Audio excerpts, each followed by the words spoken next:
Ang Ginoo manaa kaninyo. Maana usab kanimo. Pagbasa gikan sa Santos nga Ebanghelyo sumala ni Lucas. Himayaon ikaw o Ginoo. Si Jesus miingon sa iyang mga tinun-an, ang kahoy nga way sakit dili mamungag, way pulos nga bunga, ni ang masakiton nga kahoy mamungag maayong bunga. Ang tagsatagsa ka kahoy maila sa iyang bunga, dili ka makapupo og igos gikan sa sampinit, ni ubas gikan sa kadyapa. Ang maayong tao magsultig maayo gikan sa maayong mga butang nga anaa sa iyang kasing-kasing. Apan ang tao nga dautan magbuhat og dautan gikan sa mangilad nga mga butang sa iyang kasing-kasing. Kay kun unsa ang anaa sa kasing-kasing sa tao, mauusab ang iyang isulti. Nganong nagtawag man kamo kanako Ginoo, Ginoo, nga dili man kamo mubuhat sa akong gisugo kaninyo. Ang muduol kanako ug mamati sa akong gisulti ug motuman niini, ipakita ko kaninyo sa unsa siya mahisama. Sama siya sa tao nga nagtukod og balay, nagkalot siya glawom ug gipahiluna niya ang sukaranan diha sa ibabaw sa bato. Sa dihang mibaha ang suba ug mihasmag niining balaya, wala kini matayog kay maayo man ang pagkatukod. Apan ang tao nga namati sa akong gisulti ug dili mutuman niini, mahisama sa usa ka tawo nga nagtukod og balay diha sa yuta nga wala niya butangig sukaranan. Sa dihang mihasmag niini ang baha, napukan kini dayon ug hingpit ang pagkagunob sa maong balay. Ang Ebanghelyo sa Ginoo. Daygon ikaw o Kristo.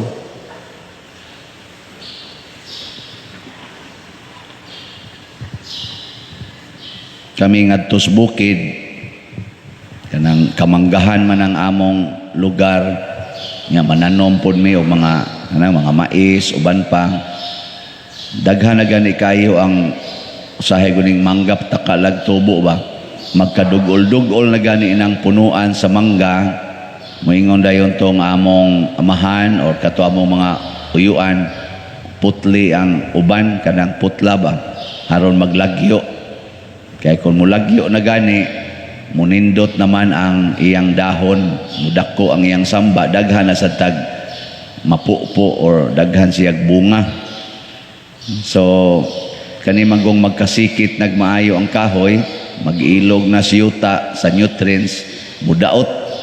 Mausan na kanang mais, kinahanglang tagutlo ra gyud kalugas ang imong ibutang kay kung daghan na kaayo, muyelo ra na siya. Di gina makapamunga.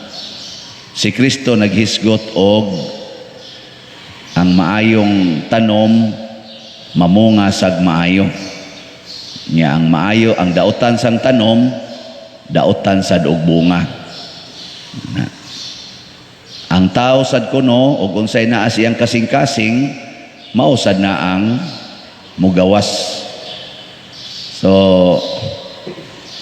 makita na sa mga sinultihan o sa mga binuhatan. Kung wa natay nutrients sa sulod nato, ang mugawas pud nato bati. Nya ang ato sang binuhatan bati. Dili siya inspiring, dili siya makadasig. Anang makaluya na hinoon, makapa-discourage. Kamoron, kumusta man inyong kasing-kasing? Maayo og nutrients? Di manggi mo muningog. Naiusa mo ingon, maayo. Kana, may siguro nag-nutrients. Pero kasagaran, mag-ana lang. Luya. Pragod na imong bata na nag-dehydration or nagmasakiton, pangutan-a. Do, may buntag. Ana. Kasagaran ang atong nutrients sa pagtuo gamay kayo or usahay gyud wa gyud zero. Muanhig simbahan pero wa zero. Unsa may hinungdan? Nga naman, tungod kay matud pa ni Kristo, igo ratang mamati sa pulong apan dili mubuhat. Kana gyud mo dako-dako tong problema, mamati pero dili mosunod. Ipalapos las pikas dunggan ba? Murabag imong anak or imong bana or imong asawa nga punayan imong badlong, di man motubag, motutok ra man nimo, pero inighuman nimong sulti, wa na sa diha ang imong gisulti. Ako dinhi sige kog sulti, manood gani tag simbahan, maningkamot gitang anhi tapaduol sa altar, haron mapakita nato sa Ginoo nga love nato siya. Oy, adto gimang lingkod na, lagyo kayo at pili gyud hain ang kinalayan. Niya mo day na atong gugmas Ginoo nga mopalayo sa altar. Mopalayo hadlok nga maduol sa pare. Mao day nang gugmahan nato sa Ginoo. Mao day na ang buhing pagtuo. Mao day na ang init nga gugma. Mopalayo.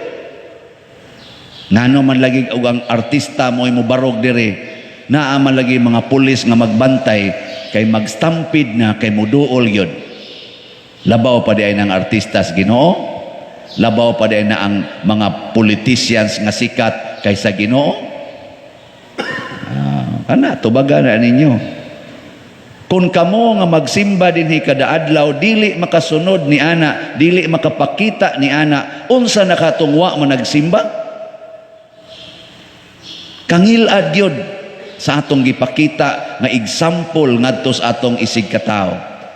Na kuno nagsimba ta ng lapos las pikas dunggan. Ako din hisan sige kog wali kanang inyong mga koral, kanang inyong mga agianan, tarunga kanang nindot ang pag-agi sa inyong silingan ug naay mga emergency nga dili ta maghuot sa daan, padak-an nato kutob sa mahimo ang agianan aron nindot ang atong traffic, ang atong pag-agi. Pila man kabok ang naminaw. Oy, bugal-bugalan na hinoon ko. Ikaw pa dir ba? Kanang imong kuan, kanang imong wali. Triple key ra gyud nang imong wali. Koral, kilay, ug kabit. Anaon pa ko. Nya ako din ang hunongon. Sa nga di man jud ka mohunongan nang imong pagsigig sultig koral nako. Naa din nang guba silang koral. Nya sayop din ang akong pagtudlo nga padaki ang agianan. Wa din nagisulti sa Ginoo nga higugmaa ang imong silingan samas imong kaugalingon. Wa din nagisulti sa Ginoo nga buhata ngadto sa uban ang gusto nimong buhaton nga rin nimo. Gusto day ka nga lisod-lisoron kas imong silingan. Ha? Gusto ka nga sirad-an ang imong agianan? Unya nganong imo man ang gibuhat karon? Nanong di man jud ka kairog anang imong koral para mo arang-arang ang agianan kay lagi igo ra kang maminaw apan ipalapos pikas dunggan. Wa bay pagpalaumbas gamot. Si San Pablo sa unang pagbasa iyang gipatidlom ang gamot sa pagtuo. Pagkadawat niya sa pagtuo ang una giniyang giangkon, ako ang labing makasasala nga tao. Ang Ginoo naluoy sa mga makasasala ug ako ang labing ngilad nga makasasala. Wa kita nang pag-angkona ba? Kay kung moangkon ka nga ikaw ang labing makasasala unya magbasol na ka, magbuhat dayon kag maayo. Bugti murabag ka ng reparation, pambayad sa sala. Wa may laing ibayad sa sala kanamang buhat nga maayo. Karon ikaw asawa, nakaamgo ba ka nga makasasala ka o sige lang kag tan-aw sa imong bana? Sahay yung anak ra bata. Oh, nga asawa din eh. Kinsa dinhi ang magsigig angkon nga siya makasasala. Taas ang kamot. Wa ra bay ni taas ay wagi asawa din bisag usa. Kamo sang mga bana. Musta man? Kusog sad mong muangkon na kamo makasasala o sige gimog dipinsa na inyong sala. Kanang paghubog-hubog sala bayana. Kanang pagpanugal sala bayana. Kanang pagpamabay, pagpangabit or kanang pag-abang-abang ana mga babae sala bayana. O nya, wa mo nagbuhat na. Yung duko-duko sa ubang bana dyan, pare, ganing himong gani, ana. Anya, makikuyog dahil mo namo nga to sa impyerno. Ayaw, oy, mag-inangkon na ita. Anya, human dayon, maminaw ta. Anya, human, puyan. Pasti lang nindota, pero magpasalamat lang pod ko nga dunag yung mga tao nga nagpakita nga sila naningkamot pagpuyo og nibunga sa ilang mga buhat. Una ani kanig yung gasigig palit sa atong slots. Daghan yung ningon ako, Pader, kadako na ba ninyog halin? Kami gani diri usa ka tuig na ug among dividon sa tag 1,000 ang nadonate, wa man kaabot 1,000 ka slots. Pero ikaw diha niabot na mag pila na ron? 15,366 na ka slots. Na. Sugod August 8 hangtod September 8, September 9, September 10 man nga record, pero mostly ani ang ato pag yung naihap kay daghan pa mang iponon aning kotobra sa September 8 or 9. So usa ka buwan natong sigig announce para sa balay kapilya sa Mahal nga Birhen sa Fatima nga atong gitukod. Niabot na og 15,366 ang ato palang naihap. Kining mga tawhana dili mga dato. Kining mga tawhana ang uban ani nagkalisod. Pero naminaw sila og ang ilang kasing-kasing mi-react dayon tungod kay di may suod nga gugma sa Ginoo og sa Mahal nga Birhen. Pero daghan kayo ang naminaw nga naagid untay ikapalit. Pero wag mo lagwa. Lapos na siya, nasa slat, nasa kaning paria, wag ni hunong siging pangayo anang slat. Naong aning paria, mura na lag slat. Si Kristo, namatay gyud nga nagsigig sulti, biyai ang inyo mga sala, tuo kamo sa Ebanghelyo, kay moabot ang panahon nga maghukom, mubalik ko dinhi aron maghukom. Tanawa, porting daghanang na impyerno, matod pa sa Our Lady of Fatima, daghang kalag ang naimpirno kay wa naman magampo ug wa na say nagampo. Kini manggong pagampo ba? Bunga manggunis pagtuo, di ba? Mo na ug moampo mo din hisod sa simbahan, paduol mo diri sa Ginoo. Ay mo pagsigigan hada layo. Nga naman, kinsa may mulingkod aning niya sa atubangan, kisa may inyong palingkuron? Ha? Inigabot ni mo ba, mulingkod ka diri niya ang kana bakante, kinsa may imong palingkuron? Kinsa imong gi-reserve diha? Tubag. Kung ako inyong patubagon, palingkuran ninyo giyawa. Daghan kay yawa dinhi. Di man na makita ang yawa. Nyag mulingkod diha ang yawa, butangan na niya dihag ali. Aron inigbaha sa grasya gikan sa altar padong diha, di nakaabot nimo kay tuam kas luyo. Imo man siyang gibutang aglingkuranan. Di ana siya mag-ali diha, siya magsaod sa grasya. Bantay mo ano. Nanong imo maginang putlon ang connection ka. Unya pa din na man sa nay connection dia. Wa man sa lingkuranan, di man naganahang yawa nga magbarog-barog. Hayahay ganahan maginang yawa magpahayahay. Ana. Bitaw. Kasagaran sa mga tao nga kanang musod og simbahan niya magsigig palayo, mawa gid na sa simbahan. Parihara sa nas asawa ug bana nga magsiglig lagyo, nya butangan pagyug unlan ang taliwa, magkabuwag gid na madugay. Bitaw. Magkabuwag man gani na magsigig wakli, sigig wakli. Kana pa bang laglagyo? Maubitan na kasagaran in taon sa ato mga pamilya nga abroad ang iyang paris, kasagaran di nun tanan, kasagaran gyud naglisod gyud sa ilang relasyon karon. Naglisod baka nang struggling ba? Kaya nga naman, ang tuas gawas, tuas sa dito'y nagsigig sikit-sikit. Ang niya sa dinhi, gipunayan sa sunggal, natintal sad. Og di man matintal, siging away, siging away. Ay naman na imong kwarta, sa gamay lagi kurog kita lagi. Unya kami diri, unsa naman lang niya, niya ba tayo gikuha diring balay, niya di man yung siging away bahin ng kwarta. Kaya nga naman, di man pariha og kahintang. Ang di adiri, gahuna-huna, nga kato, 14 kwarta. Ang tuwa dito, nangutang na di ay, para ipada diri. Wa mo kakuha na. Lagyo man, pero dugol pa to. Dili, oy, inigingon, kagalkal na lagi na itong sudlanan dahil pagkaos ni Mus Bugas. Wa na'y bugas, oy. Sa mao ba? Maghunahon na ito trabaho. Pastilan. Iinom ko pa gini, i-red horse ko pa ni, nga kakagalkal na dito ang akong sudlanan. Nya naa sa babae magsikit-sikit nga hugot kay angay sa pastilan mo hikap kuron ana dako-dako ginagbayad kagalkal na ba dito ang sudlanan. At least ba sus ang ako mga anak nagkaimat lang ang naong wa na jud ko kapalit ng taon nila bisag tissue na lang ana. Ang mga diaper gani gi-recycle na.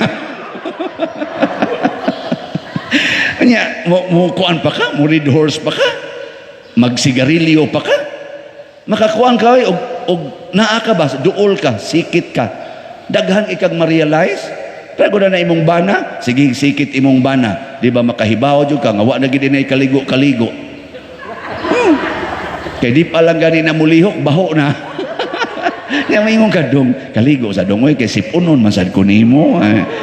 Isa wa pa day kumuhumotes imong kuan, nga naanad naman ka ni, naanad na to, pero may sa tingali maligo, kay murag hait-hait ng baho da.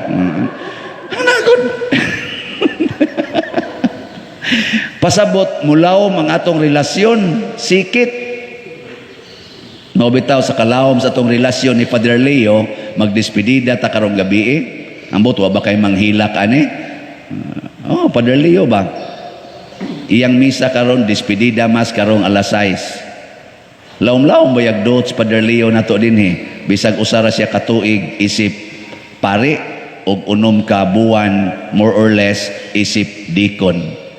Wa day kadot siya ninyo. Mao na. Nya, unsa may atong buhaton? Panghatag mo og ipabaw ni Father Leo. Na nga karong gabi inigmisa niya ang tanan nga ihog nato sa kolekta karong gabi nga iyang misa alas 6 ato nang ipadaan niya. Di nato na ikip din his parokya. So kung gusto mong mupadaan ni Father Leo nga di mo mahibawan, ihog sa kolekta. Ana pero ay lang sa jog bawi inighuman nga ngaon sa mugmay nga aton kag 20 kaon kag 150 sa kadiya ayaw lang sa say pag muuli na lang sa kasinyo no ana ba ana ba uglaw mugdo tani mo ay sa tao pahimusli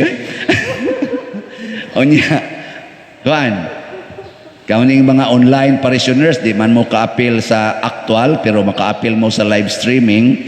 Karong gabi, kung function ang atong live streaming, hatag sad mong Padre Leo, kay siya ra ba ni tigmisa sa atong live streaming everyday, kanang kada alas 6 sa hapon.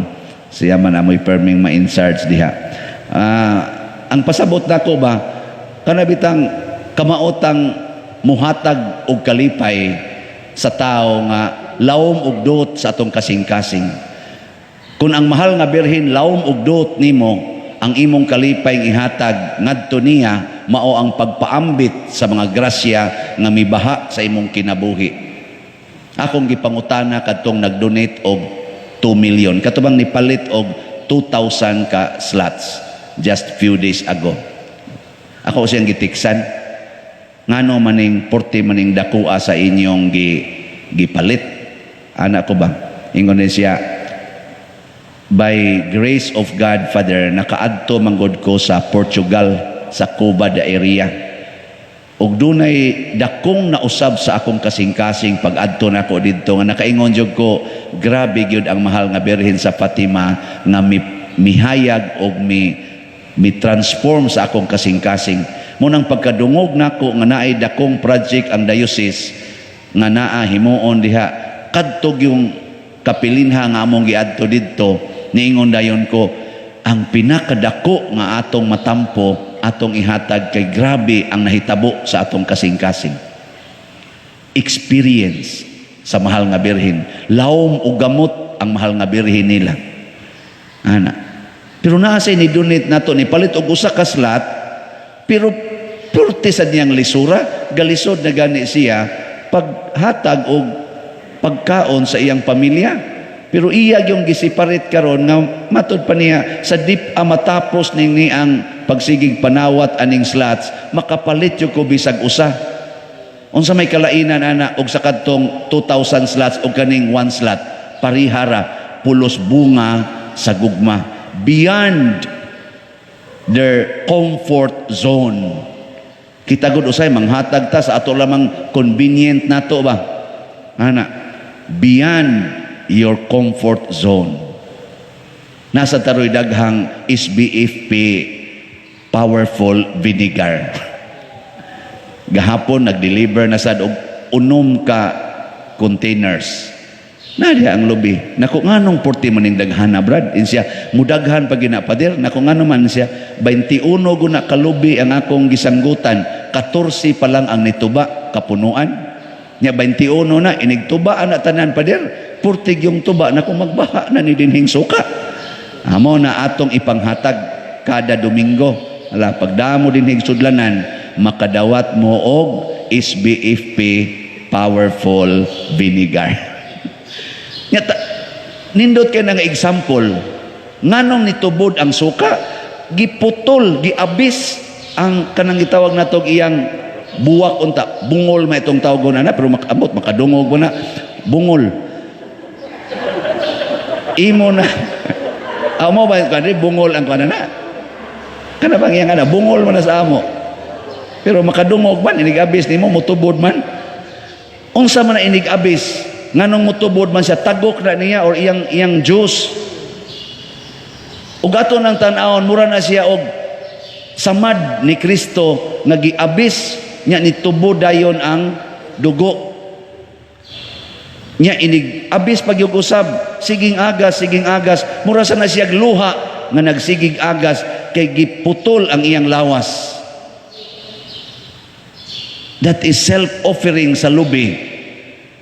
Aron motubod ang suka nga very powerful, makapahurot sa bahaw, makapakaon natog samot sa ginamos, kana mga kiyampi na amo kanang putput gagmay kayo, bisag ana madaginot basta naay suka, humulig suka o mga hilis gunang nya sige kaon, suyupon pag ginanamos una basta naay suka, porting lamias kaon. Gikan na adtong luha sa lubi nagiputol ang iyang lawas. Pag yun mo kasabot manindog ta. Mga igsoon, uban sa lig-on nga pagtuo ipadangat nato ngadto sa Dios ang mga pangamuyo uban sa mahal nga Birhen Maria, muingon kita, Ginoo dungga kami. Ginoo dungga kami. Nga ang simbahan magpabilin nga maglig-ong sukaranan sa tanang katawhan, magampo kita sa Ginoo. Ginoo dungga kami. Nga ang atong nasod makasinati na sa kalinaw, nga maoy maghatod sa tanan ngadto sa panaghiusa, magampo kita sa Ginoo. Ginoo dungga kami. Nga ang mga masakiton nga natapta ni ining COVID-19, makabato na og hingpit nga kaayuhan, magampo kita sa Ginoo. Ginoo dungga kami. Nga ang mga nag-alagad sa mga masakiton o ubang hutong sa katilingban, makabaton kanunay o grasya sa paglahutay o nga mapanalipdan sila, magampo kita sa Ginoo. Ginoo dungga kami. Nga sa atong pagsaulog sa 500 years of Christianity, nga magmalampuson unta ang tanang mga kalihukan ilabi na sa mga parokya, ug atong mapalawman ang atong pagtug paglaom isip mga binunyagan, magampo kita sa Ginoo. Ginoo dungga kami. Nga ang sulugoon sa Dios, Teofilo Kamumot, obispo, mabayaw na sa kadungganan sa altar, Magampo kita sa Ginoo. Ginoo, dungga kami. Alang sa mga proyekto dinhi sa atong simbahan nga pinaagi sa pangama ug paggiya ni San Vicente Ferrer, magmalampuson ug mahuman unta sumala sa atong mga giplano ug gipangandoy. Magampo kita sa Ginoo. Ginoo, dungga kami. Alang sa tanang mga benefactors ug donors sa atong simbahan nga mihatag og financial ug lailaing hinabang ug alang sa mga nagtrabaho dinhi sa atong mga proyekto nga hatagan unta sila sa Ginoo ug daghan pang mga grasya sa ilang kinabuhi, malikay sila sa mga kadautan ug mulampos unta ang tanan nilang mga paningkamot. Magampo kita sa Ginoo. Ginoo, dungga kami. Nga ang mga nangamatay makaangkon na sa hingpit nga kinabuhi sa langit. Magampo kita sa Ginoo. Ginoo, dungga kami. Ginoo among Dios, hatagi kami sa among mga gipangayo diha sa pangama sa mahal nga Birhen Maria, kay amo kining gituboy uban sa gugmag pagtuo pinaagi ni Kristo nga among Ginoo. Amen.